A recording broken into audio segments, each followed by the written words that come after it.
Everybody, this is your boy Sherry Speaks, man. Before I get this video started, make sure you guys hit that like button, hit that subscribe button, and also subscribe to my boys, Millaboy Gaming and Heemz Gaming, for more gaming and live streaming. You might see catch your boy on there someday.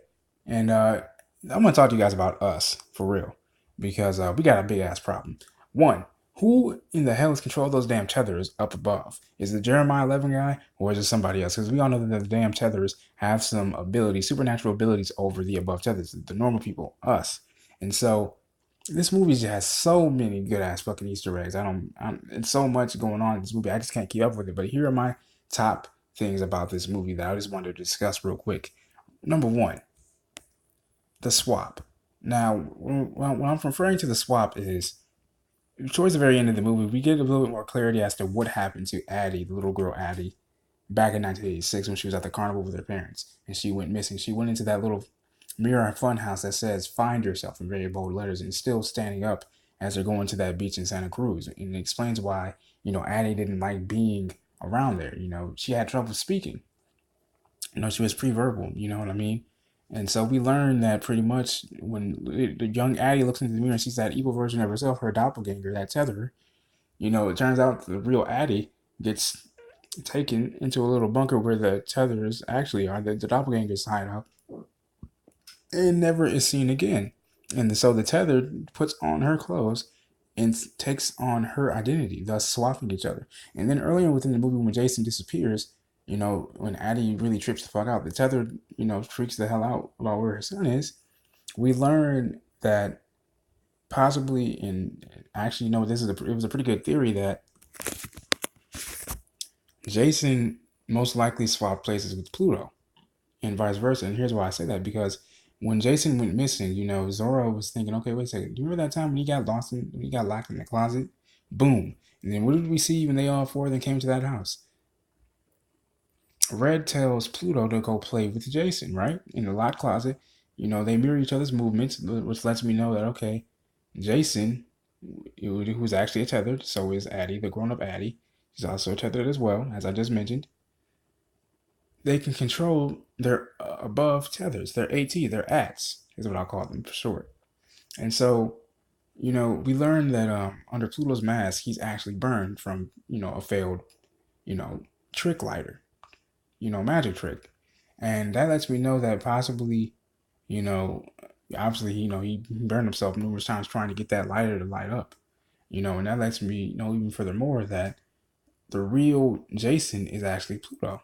Because as Zora said, remember when he locked himself in that closet? That's when I believe that body switch happened, that body swap happened. The same thing that happened with Addie. Only difference is Jason lost himself. Pluto put Jason in that closet. And when Pluto was playing with that fucking lighter, in effect, ended up burning Jason's face, where even up here into his mouth, which is why he doesn't really speak. Which is why he's on fours and back to like a non-verbal, pre-verbal, communication base.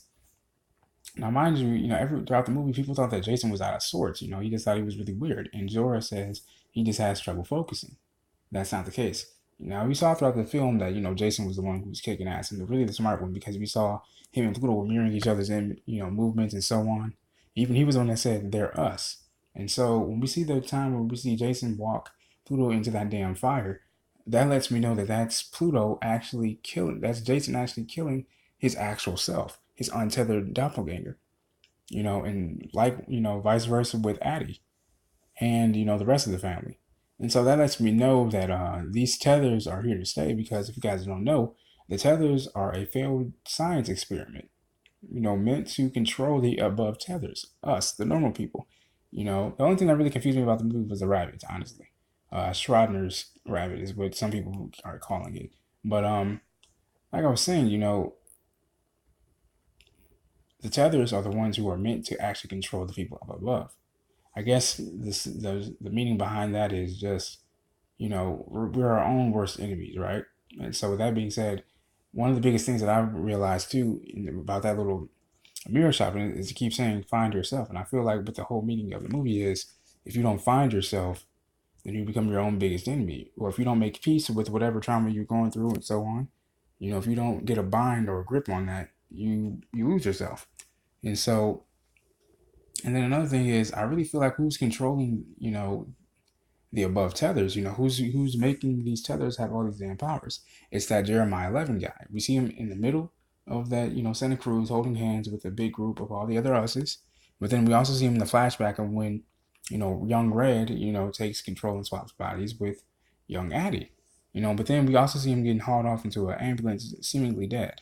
So that lets me know that, Jeremiah 11, the real one, killed his doppelganger to take his spot. And it really makes me think that possibly he controls, and he's the one who actually started the entire thing.